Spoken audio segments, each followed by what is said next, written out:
Master B2B Mythbusters, where we take a perception in B2B e-commerce and we put a industry expert on the hot seat that you just saw, put industry expert on the hot seat to find out if it's a truth or if it's a myth. My name is Brian Beck. I'm joined today by Andy Hoar. Andy is my partner at Master B2B. He is a longtime industry expert, 20 years, more than 20 years, Andy, right, in this field.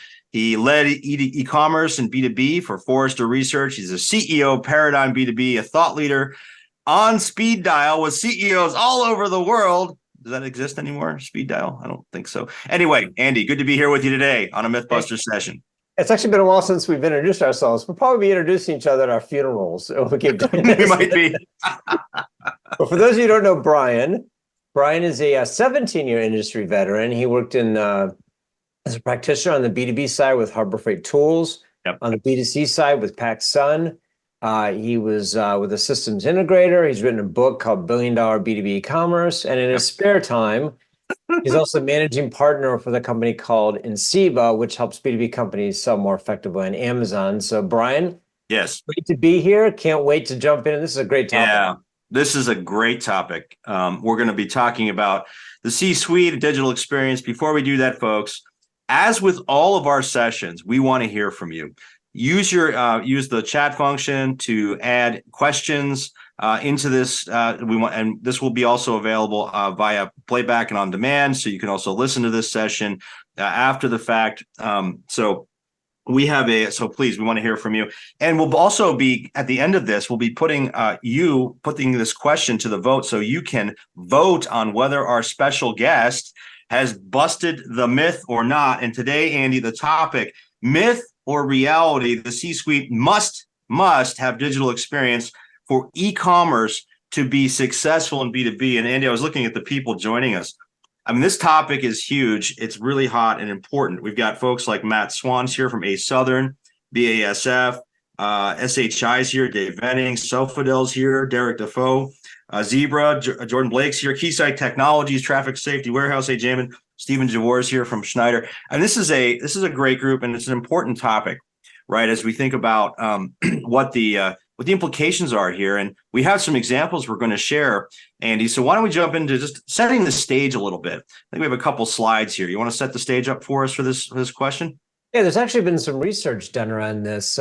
We've presented this before, and it's so compelling, I wanted to come back to it. So MIT Sloan Management Review 2 years ago published some research and said that large enterprises with digitally savvy executive teams outperform comparable teams without such digital savviness by more than 48% based on revenue growth and valuation. That implies that you need to have people with digital experience in the C-suite. Let's take this down from the abstract to something more concrete. So we wanted to take a look at two companies that have different approaches to this. Sure. One, first up, is Grainger. Now, we've showed this one before. We updated it because, in fact, it's changed a little bit. Mm-hmm. So on the next slide, you'll see that Grainger actually has 12 executives here in the C-suite. And the ones in the red squares here, so 6 of them have significant digital experience. So that's half, which is up from 4. So, it was about a third to 40% last time. Now it's 50%. So it continues to grow. And this is a company with $15 billion or so in total revenue, 10 billion of which is online. So simple math, it's about 2/3 of their revenue is online. Incredible. Hard to believe that there isn't a connection between the digital savviness and the experience of the C-suite and the fact that the digital penetration rate is so high. Now, different model, but in contrast, Fastenal has a different approach. They tend to hire from within, and they've built their digital organization more organically. They haven't brought in people from the outside with digital experience.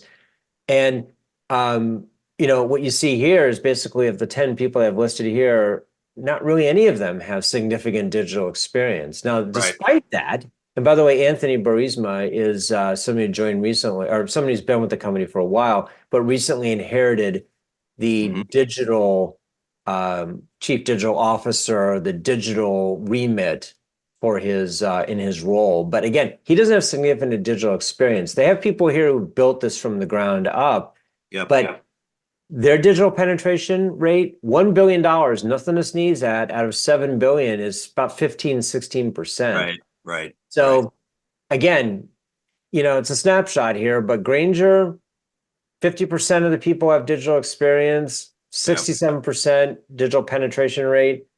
Really nobody at Fastenal has significant digital experience in the C-suite, and they're at 15% digital penetration rate. So again, snapshot here, but in different approaches, but hard to believe that there's a correlation here between those two things. Right. So you and I think, Andy, that the C-suite must have digital experience within it for a company to be successful in B2B e-commerce, but not everyone agrees with us, which is a good thing, right? Because that's where we get to the best conclusions, when we have people that disagree. So we need to find out who we have on our hot seat today. So let's go and figure it out.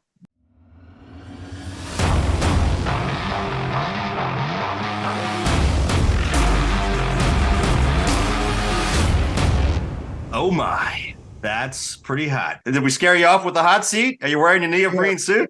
I've come back for more punishment. All right. Well, Tom is with commercetools. He's a senior director of customer value at commercetools. He has been a guest on our Mythbusters before. We've given him a name, Tom the Jouster Jones, because he's going to joust with us today. And Tom's been in this industry for a long time. Well, welcome, first of all, to the Mythbusters session. Thanks for having me again. I wish I could say it's a pleasure to be back, but I know this can get quite hot, so we'll see how it goes. That's right. Okay. Well, we're going to jump right into this and start asking you questions. Andy, I think you have the first question, sir. Yeah. Well, first of all, I want to give you a chance. You saw our slide at the beginning. Any comment on the stat? Yeah, I was told about that MIT study as well, and I think how they define that digital savvy is key, right? It was not that they have direct experience. I believe it was that they are focused and understand the importance of going digital and are willing to show that leadership and make it a priority in terms of their time and their budget. Using our own info against us there, Tom. Well done. Grainger too, I would add, that didn't happen overnight, right? This is a process, not an event. These are sometimes long journeys. And you yourself just said they hired these people over time and have increased their digital experience on this path to their tremendous growth. So, okay. Fair enough. It's begun. All right. So first question. Despite all that, though, you have to agree that, if somebody has to have digital experience in order to have credibility with an organization to make a big transformational change from analog to digital. I mean, how can a C-suite get up in front of the organization and say, we got to make these significant changes, to people, personnel, technology, et cetera. But I've never done it before. Yeah. Like you, I've talked to a lot of B2B companies, and I think often of companies that are like 100-year-old company, family owned. I personally believe a company like that is going to respond more to the tenured people who have been running this business in terms of them showing the leadership and the commitment to make the digital change than some newcomer that comes in. I think they can be successful by bringing in digital expertise to help lead the process. But I think the C-suite themselves at the start of their journey do not need to have that experience. But you and I both know that this is going to require making some tough calls. I think of the example of the sales team who's used to one way of selling, arguably, in person, handshake. They don't think digital is a great thing for their personal business, right? They think it's going to cannibalize them. It's a threat. In some cases, they believe it's existential. So, if the C-suite says, hey, we got to do this anyway, wouldn't you, if you're the sales guys, say, look, what do you mean this? We haven't done this before. You've never done this before. How do you know it's going to work? Yeah. Well, I think where we probably agree is I think the C-suite, and particularly the CEO, has to be committed to it, right? They have to be involved and they have to be pushing for it. They have to be there to break those political logjams that we've all seen happen. And the sales are usually the most resistant. And again, I think if this is an evolution and a process where they're combining the knowledge of the longtime owners or executives with some digital newcomers and the people within the organization that are already showing that aptitude and interest, then they can balance that. Because look, they're going from zero. They don't want to suddenly make a shift and put the core business at risk while they make that transition to digital, especially in the beginning stages. So they need to take those, take the process one step at a time. And I think going from stage 1 to stage 2 in your digital maturity model, right, you can achieve a lot. Like you think of Goresh, the silencer at Dawn Foods. He helped take that business from, I believe, nothing to, was it 50% or 25% or 50% of their online sales. And they're still really relatively immature, at least on the master B2B digital maturity model, right? But they were able to achieve a lot by bringing someone in that had that expertise. But isn't it almost theoretical though, Tom, when you think about experience? Like you're saying, fine, okay, C-suite is committed to it, but isn't it better or necessary to have the experience of having gone down the path? Take the sales team example and the fear and really it's about fear, right? A lot of this is about the unknown. It's about fear. So isn't it necessary to have that experience in the C-suite? Listen, I was down this path with this other company. Take somebody from Grainger who goes to a different company. I've been down this path. I've done this. This is what happens. Sales team. So you think about alignment of the different teams, whether it's fulfillment or sales or marketing or finance or anything really, isn't that experience necessary? Right? Isn't Grainger where it is because they brought in the outside experience? Yeah, I'm not arguing that it's not helpful, that it's not beneficial to a company. I'm arguing that it's not absolutely necessary for them to make progress on their journey to embrace e-commerce. Mm-hmm. Okay. Well, before we move to the next question, I will agree with you on one thing, Tom. The CEO has got to be committed to this for sure. If they're not committed to this, I don't care how much experience they have. It's not going to work. It's going to fail. That does supersede that. I would agree on that front. So okay, let's change gears a little bit here, guys. So another question for you, Tom. Doesn't digital experience better enable the C-suite know what to really prioritize in all this? I mean, if you don't have digital experience, there's so much you can be doing. You got all this noise out there with AI and all kinds of other things going on. Isn't it necessary to have that experience in the C-suite to guide the organization in prioritizing efforts? Yeah, I think it can help, but again, it's not necessary. I've seen a lot of examples of companies, again, where they bring in someone at a lower level or mid-level to start this process, who bring in the expertise. The key point is that C-suite and that CEO have to bring this person in. They have to support them. They have to be behind them, and they have to be actively involved in this process. Like commercetools customer Tecton Tools, two brothers are the co-CEOs, I believe, and they came from relative technical immaturity, but they just dove in completely into the process and have had a quite amazing success with that. So what did they? Oh, go ahead. Go ahead. I was going to say, what did they have? So okay, fine. Let's give you some credit on that one. What do they have around them? Like, how did they hire? What kinds of? I mean, how did they succeed? They don't know anything. Yeah. Well, I'll take another example. Ergodyne is an example, not a commercetools customer. I believe Teresa. Yeah, I know Teresa well. Mm-hmm, right. Yep. It's a small family-owned business. I think 100 years old, or it was an old business. She's only at the director level, but it's a small enough business that they're able to collaborate. They trust her. They're listening to her. And again, it's a process. Grainger did not have 6 executives with digital experience when they started this process, right? In the early stages of their maturity and their process, they got the low-hanging fruit. They started getting some efficiencies and starting seeing new revenue or whatever their goals were. But that evolution takes time, right? It's a journey. It's not a destination necessarily. It's a constant process to improve and move to the digital front. Well, knowing Teresa, she might as well be in the C-suite. I mean, she has a lot of seriously, she has a lot of visibility into the top level of that organization. Yeah. And she's reporting to they're owned by Client Tools now, but when they were an independent, and she's reporting right to the CEO. I mean, I believe. So it's almost as though she's in the C-suite. So don't buy that one. I don't buy that one. So here's my question though. If you don't have any digital experience, then how do you know what good is? How do you know in terms of hiring talent? Right. How do you know what's going to work and what's not going to work? Who the pretenders are, et cetera? Yeah, I mean, I think everyone is in their own private lives are shopping online, understand what a good customer experience is. This will be a controversial to say probably, other than the data and the AI part, which is really, really hard, the rest of it's not necessarily rocket science. And there's pretty well understood technologies and approaches to get this done. The real challenge comes with the organizational change management. Like, how do you get your organization to move along with you? How do you get the culture to embrace it? So I think that's where the real challenge Tom, isn't that why you need it in the C-suite? I mean, if you don't have it in the C-suite, there's not an understanding. You're just going to go back to doing business as you've always done it because business is good enough. We grew 3% last year. We're making decent margin. We don't have to disrupt the organization.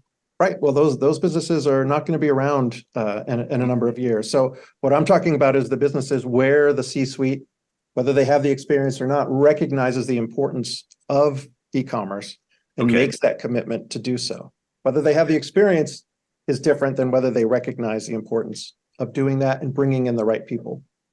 So I thought you might actually throw one in our face for football fans out there. The Brock Purdy, Mr. Irrelevant, quarterback of the 49ers, who was the last pick in the draft and probably will be the MVP of the NFL this year. Right. Everybody missed him. So you might say, look, these people who think they've got it all nailed and they bring in the smartest, best people, miss talent, right? I thought you might say that. Right. That's interesting. That was the case with Tom Brady too, but right. That's exactly right. Yeah, no, it's fascinating when you think about like the organization and so I think what we're saying is there has to be someone in the C-suite or a group of people that have some experience with this. You think about it, even the impact digital has on other channels. I've seen too many traditional folks who don't have any digital experience, Tom, come and say, at the C level say, well, this is just about incremental revenue. This, show me the incremental revenue. I'm not going to invest in this unless you can make a business case that shows in isolation e-commerce works on its own. If you don't have experience with digital and understanding how it crosses all of these different channels and impacts efficiencies and cost to serve and customer, my favorite is share of wallet. How do you, if you don't have that experience, how do you overcome those arguments? You're going to run up into a wall, right? And I'm with you. I don't agree with that argument that it's just about incremental revenue. Customer retention probably being the most important, right? Over time, they're going to lose their customers. It's a big one. Yeah, switch. Yeah, that's a really good one. Yeah, but again, I'm not arguing that it's not useful to have that experience. But a lot of these B2B businesses I've talked to, right? Their existing C-suite does not have that experience, right? But they're making the commitment to set off on this journey. Okay. They're bringing in some expertise to help them along that journey. So it's just the recognition of that. You're drawing a distinction between the need for and the recognition that that's necessary, right? So the need for the experience versus a C-suite that says we've got to do this and we're going to listen to people. So it's almost it's an interesting distinction you're drawing because I can point out 20, 30, 40, 50 companies where the C-suite is still stuck, probably hundreds of companies. The C-suite is still stuck in this old way of thinking and they're just not listening. And we hear it from the directors of e-com, the VPs of e-com who aren't in the C-suite, who are saying, I can't get the business unit leads on board. I can't get the C-suite on board. The fulfillment team won't allocate inventory to me for e-commerce because it's because it goes to the big customer they've had for 6,000 years first. It's all these, before even if the e-com order is taken first. I mean, this inventory allocations. I mean, it's just like this whole disruption thing. And what's interesting is you're drawing a distinction between that and so what do you find at commercetools? You guys work with hundreds of companies, right? I mean, you help them with these digital transformations. What is the commonality in that C-suite if they don't have digital experience that allows it to be successful? Yeah, I think it's that commitment, the recognition of its importance. Someone has to take that leadership position and push it through.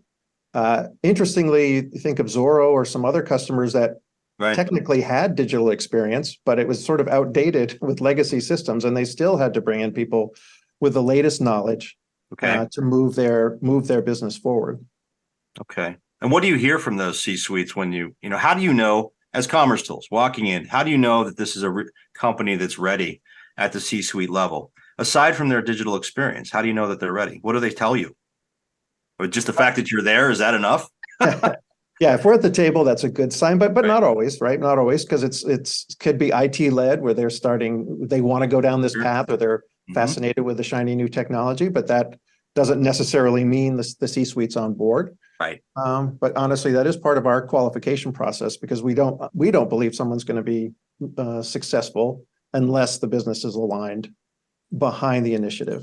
Okay.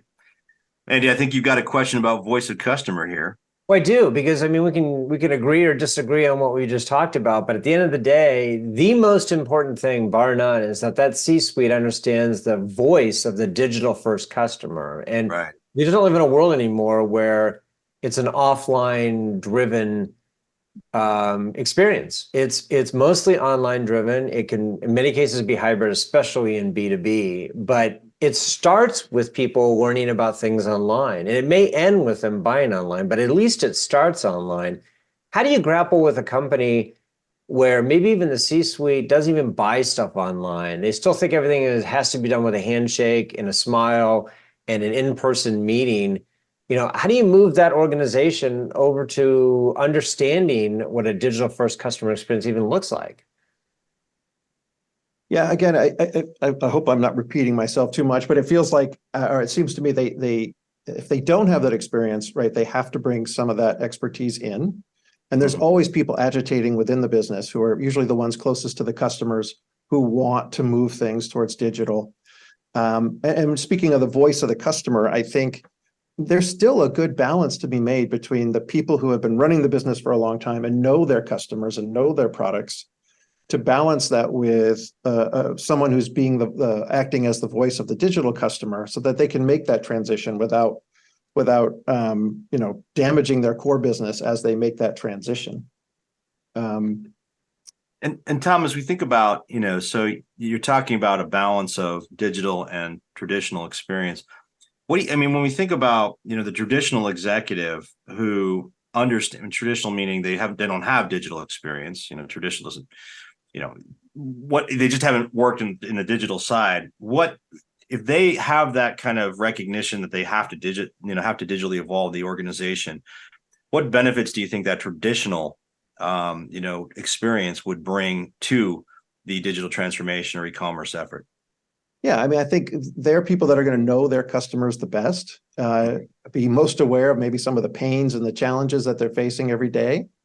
But they need to balance that with the voice of the digital customer, because there may be whole new markets or customers that are available to them that weren't available to them before. So that I think that balance between that traditional long-term understanding of the business can be better than if suddenly a new CEO is brought in, let's say, with digital experience, who's hyper focused on digital.